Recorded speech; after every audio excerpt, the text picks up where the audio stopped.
childlike wit of The Art of Verbal Abuse, 1933, and organized thematically and chronologically in order to guide readers through the labyrinth of Borges's aesthetic landscape.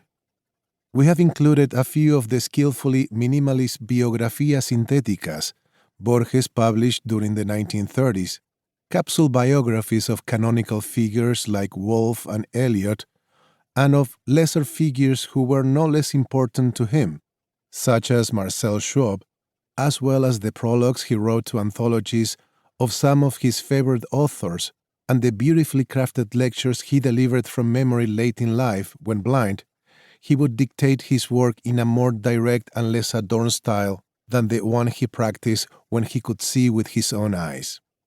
By reading what Borges had to say about other writers, the reader will garner significant clues as to how he came to conceive his famous ficciones.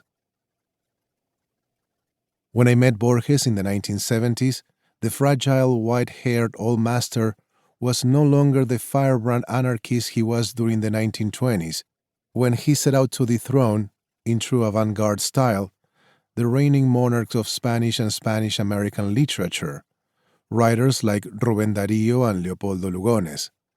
By attacking them, he thought he could rid literary Spanish of its decadent artificiality and create a new language for his native Buenos Aires.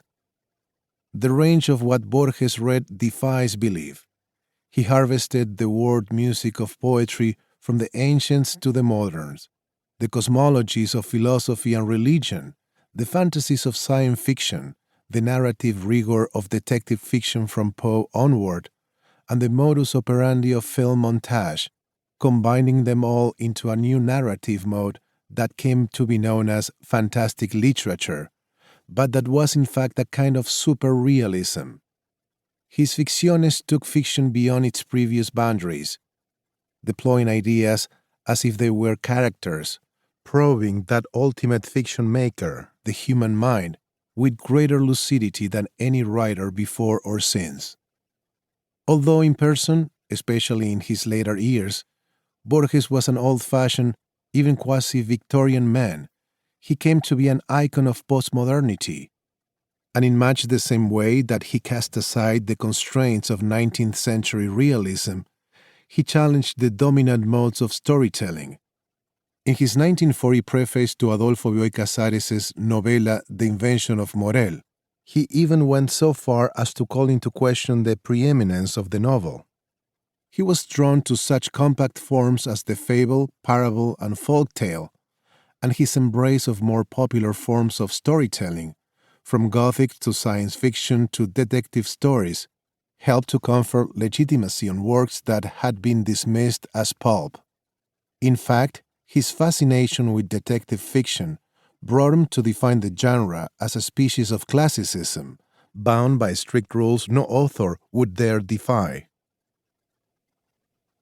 Borges was a compulsive rewriter, and would not only publish numerous collections of his prose on an encyclopedia of subjects, but also confused the chronology of his production by including in later reprints texts written years earlier or later. On writing recovers the early essays he suppressed.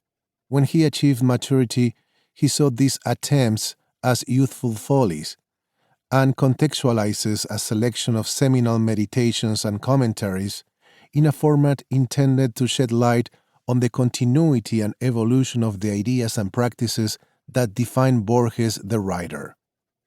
The radical style of Borges's early essays, bizarre to those who read him in Spanish today, is a challenge to translators because it replaced the Latinate prose of the Baroque era. In my translations, I have occasionally improvised a Rococo English to emulate Borges's tightly woven, allusive density as well as his ironic innuendos.